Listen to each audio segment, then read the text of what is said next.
Salut à tous, on se retrouve aujourd'hui pour parler du FC Barcelone en ce dimanche 11 juin et on commence tout d'abord avec la cérémonie du Ballon d'Or parce que bien sûr ça peut concerner quelques joueurs du Barça. Donc on connaîtra le futur Ballon d'Or le 30 octobre 2023, ça sera un lundi soir. Donc je pense pas que Lewandowski ou ni par exemple Rafinha ou ni Dembélé sera Ballon d'Or, mais bon ils peuvent finir par exemple dans le top 30 des meilleurs joueurs par rapport au Ballon d'Or. Donc le Ballon d'Or masculin il y aura 30 nommés, Ballon d'Or féminin. Donc là, ça se peut que bien sûr une joueuse du FC Barcelone remporte ce Ballon d'Or, il y aura 20 nommés. Le trophée Yashin, il y aura 10 nommés. Le trophée Copa, 10 nommés. Donc par exemple, le trophée Yashin par rapport au meilleur gardien, Ter Stegen, bien sûr, peut figurer parmi les 10 nommés. Et même le trophée Copa, les gars, Gavi peut de nouveau être nommé parmi ce Ballon d'Or junior. Donc voilà, concernant bien sûr les dates de ce futur Ballon d'Or. On va parler cette fois-ci un peu mercato, les gars. Donc on est le 11 aujourd'hui. Et les priorités de transfert de Xavi. Donc tout d'abord, un milieu de terrain défensif, en gros, un remplaçant tout simplement de Busquets qui a quitté le club, en gros un pivot, il faut un attaquant remplaçant, un numéro 9 pour remplacer on va dire et faire souffler de temps en temps Robert Lewandowski, et un ailier pour remplacer Ferran et ou Ansu Fati, je pense les deux parce que les deux quitteront le club je pense. Bref, on va faire le point les gars ce dimanche 11 juin des infos mercato concernant le Barça. Tout d'abord on va parler des joueurs qui pourraient débarquer du côté du club. Donc après l'échec on va dire Léo Messi, donc le plan B toujours du côté du Barça depuis pas mal de temps, on le sait, c'est Bernardo Silva. Après sa signature reste très compliquée. Pourquoi? Donc la signature de Silva sera extrêmement difficile à réaliser. Le Barça ne peut pas s'aligner sur l'offre du PSG parce que le PSG veut le joueur espagnol, et le problème c'est que vu qu'il est encore sous contrat du côté de Manchester City, s'il arrive du côté du club il faut payer bien sûr l'indemnité de transfert, et ça bien sûr ça va être compliqué de rivaliser avec le Paris Saint-Germain qui a des moyens financier beaucoup plus important que le Barça. Donc voilà, ça sera très compliqué bien sûr pour faire Bernardo Silva. Concernant Gundogan, les deux qui ont joué la finale hier soir de la Ligue des Champions, donc le Barça veut finaliser la signature de Gundogan rapidement. Il y a suffisamment d'espace salarial après avoir raté la signature de Messi. Le Barça espère y parvenir d'ici quelques jours voire quelques heures. Voilà, concernant Gundogan qui pourrait lui, contrairement à Bernardo Silva, lui qui est payant vu qu'il est sous contrat, donc lui il est en fin de contrat là dans 19 jours, on est le 11 donc le 30 juin prochain c'est la fin de son contrat, et c'est pour ça qu'il peut arriver gratuitement, et lui c'est beaucoup plus faisable tout simplement que Silva, surtout vu que Messi n'est pas venu. Donc du coup l'argent peut-être qu'aurait mis le Barça en salaire pour Messi, peut-être il sera mis tout simplement pour Gundogan pour le faire venir. Donc voilà, Gundogan les gars, ça sent quand même très très bon son arrivée. Concernant Amrabat aussi, un joueur qui pourrait débarquer du côté du club. Donc Amrabat est toujours une option pour Barcelone et le joueur espère également rejoindre le club.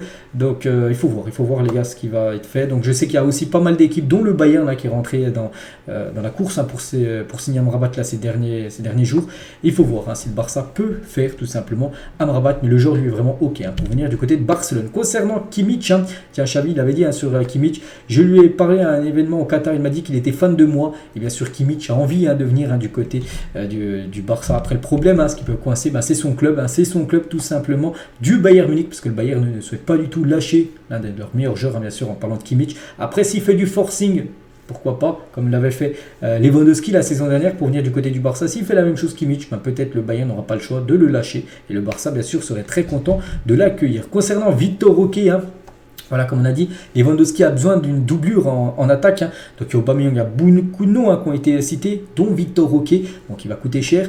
Donc il a dit nous le suivons et sa signature est sous contrôle. Au final, cela dépend de la situation financière. Si c'est faisable financièrement, le Barça le fera. Si c'est pas possible, si les comptes sont dans le rouge, donc voilà, il vaudra mieux recruter peut-être un attaquant qu'en fin de contrat. Je pense à Firmino qui me vient à l'esprit les gars, qui est en fin de contrat avec l'équipe de Liverpool, qui peut être tout simplement une option vu que lui serait gratuit à la place, vu que Victor Roque lui est payant. Alors en ce qui concerne Neymar, parce que Neymar en a parlé il y a quelques jours, qui s'était proposé au Barça pour un retour, donc certains membres de la direction n'excluent pas fortement cette option. C'est que Xavi il a dit qu'il y a d'autres priorités du côté de Barcelone, mais il y en a qui disent pourquoi pas Neymar, un retour. Pour le staff technique et les directeurs sportifs, le Brésilien est exclu, mais pour certains membres de la direction, c'est faisable. Il faut voir, parce que pour l'instant, on va dire c'est plutôt un non. peut-être au fil des semaines, les gars, ça pourrait peut-être changer ce nom en oui. Il y a un retour de Neymar. Après, il faudrait absolument qu'il fasse un effort financier parce que le salaire qui touche du côté du PSG, c'est impossible. Bien sûr que le Barça lui propose ce salaire. Et voilà, Xavi l'avait dit, tiens, je crois que c'était avant-hier. Donc c'est une surprise, ce n'est pas prévu. Je l'apprécie beaucoup en tant qu'ami, mais il y a d'autres priorités. On verra parce que je pense, voilà, c'est le mercato. Tout peut arriver, bien sûr, pendant les périodes de mercato. Concernant Martinez, donc lui, il est vraiment proche. Concernant les autres, là, qu'on a parlé juste avant, donc c'est des rumeurs. Il y en a que c'est faisable. Je pense Gundogan, c'est faisable. Mais concernant ce joueur, donc lui, c'est quasiment sûr. Si Nigo Martinez est proche du Barça, un accord aurait été trouvé entre le joueur et le club catalan pour un contrat jusqu'en 2025 du côté du club. Normalement, il devrait signer le 1er juillet prochain son contrat du côté du FC Barcelone. Donc, il est en fin de contrat au 30 juin et c'est officiel. Il quitte son équipe de Bilbao.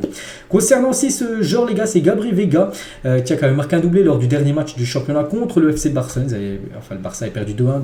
C'est lui qui a mis les 2 buts. Bref, le Barça et certains clubs de première ligue sont intéressés par Gabri Veiga. Il dispose d'une clause libératoire de 40 millions d'euros. Donc bien sûr, s'il y a des départs, s'il y a des grosses rentrées d'argent, le Barça fera pas mal d'arrivées. Et voilà, ce joueur aussi est une option. Il est jeune, je crois qu'il a seulement 20 ans, ce jeune Gabri Veiga. Concernant les départs, parce que là on a parlé que de joueurs qui peuvent potentiellement venir au club. Et là, il faut bien sûr vendre, voilà, si tu veux acheter. Et au cours des 2-3 derniers jours, Barcelone a vraiment essayé de vendre Ansu Fati, Kessié et Ferran Torres. Malheureusement, cela n'a pas pu arriver voilà, ces derniers jours. Peut-être qu'ils ont essayé de vendre ces joueurs-là pour, bien sûr, faire revenir Messi. On sait que ça a été un échec. Donc concernant Franck Kessié, les gars, depuis l'Italie, il considère qu'il est très difficile pour Kessié de signer à l'Inter Milan. N'oubliez pas que c'est un ancien joueur de Milan. Vraiment, s'il venait à quitter l'équipe du Barça, ce serait plutôt la première ligue. Le futur de Franck Kessié, on verra. Voilà, concernant Ferran Torres et Ansu Fati aussi, bien sûr, sont sur la liste, on va dire, des départs. Concernant Rafinha, donc là, vraiment, ça a besoin d'une grosse rentrée d'argent. Il peut être aussi vendu. Et c'est le Bayern, c'est Thomas Tuchel du côté du Bayern qui rêve du joueur Rafinha.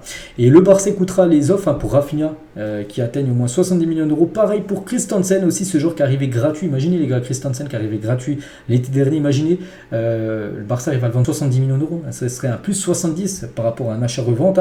Mais bon, ce serait un gros manque bien sûr de perdre Christensen, surtout que c'était un joueur très important de la défense qui a été très forte cette saison. Il faut voir vraiment s'il y a besoin de rentrer de l'argent. Voilà, des joueurs pour l'instant, on va dire intouchables pour être vendus comme ces deux-là.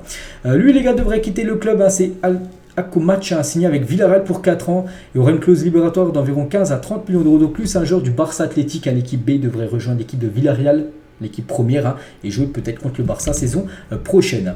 On parlera à Koundé pour qu'il accepte de jouer à nouveau en latéral droit. Bon, pas sûr qu'il accepte, parce que Koundé, vraiment, lui, veut jouer dans l'axe. C'est fini ce poste de défenseur droit, mais du côté du Barça, Xavi va encore certainement lui proposer et lui demander de jouer défenseur droit. Donc Abdé serait l'option pas chère en ailier gauche, tout simplement, voilà, concernant ces deux-là.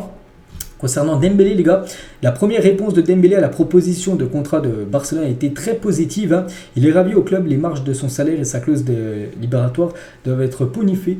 Donc, mais ce n'est pas en danger. Dembélé renouvellera son contrat du côté du club. N'oubliez pas qu'il lui reste un contrat encore d'1 an jusqu'en juin 2024. Mais là, je crois que sa clause à partir du 1er juillet est divisée par 2. Elle a 100 millions d'euros. Sa clause libératoire va passer à 50 millions d'euros. C'est pour ça que le Barça cherche à prolonger Ousmane Dembélé. Concernant ce joueur, les gars, le Barça devra payer 3 millions d'euros pour acheter Luismi Cruz de manière permanente. Malgré ses bonnes performances avec l'équipe B, le club n'est pas prêt à payer cette taxe voilà, concernant ce joueur qui a été prêté en équipe B et que le Barça pour l'instant pas très chaud à payer bien sûr l'option de 3 millions d'euros. Et on finit les gars cet épisode avec voilà, ça a été comme le dénouement cette semaine, on est dimanche. Alors, cette semaine on a appris que Messi ne reviendrait pas et l'Europe se souviendra pendant des siècles bien sûr de Lionel Messi, tout ce qu'il a pu remporter, tous ses ballons d'or, les souliers d'or qu'il a pu remporter du côté de Barcelone. Et j'ai une question voilà, pour les fans. Vous en voulez à Messi de ne pas revenir au Barça, parce que n'oubliez pas, c'est quand même Messi qui a tranché, il a préféré l'Inter Miami qu'un retour du côté du Barça. Est-ce que vous, supporters du Barça, vous en voulez tout simplement à Messi de ne pas avoir fait un retour, on va dire, du côté de la Catalogne? Et on finit sur ça. Donc voilà ce qu'il y a à dire aujourd'hui en ce dimanche. J'espère que ça vous a plu. On se retrouve bien évidemment demain pour le prochain numéro. Bon dimanche à vous et à demain.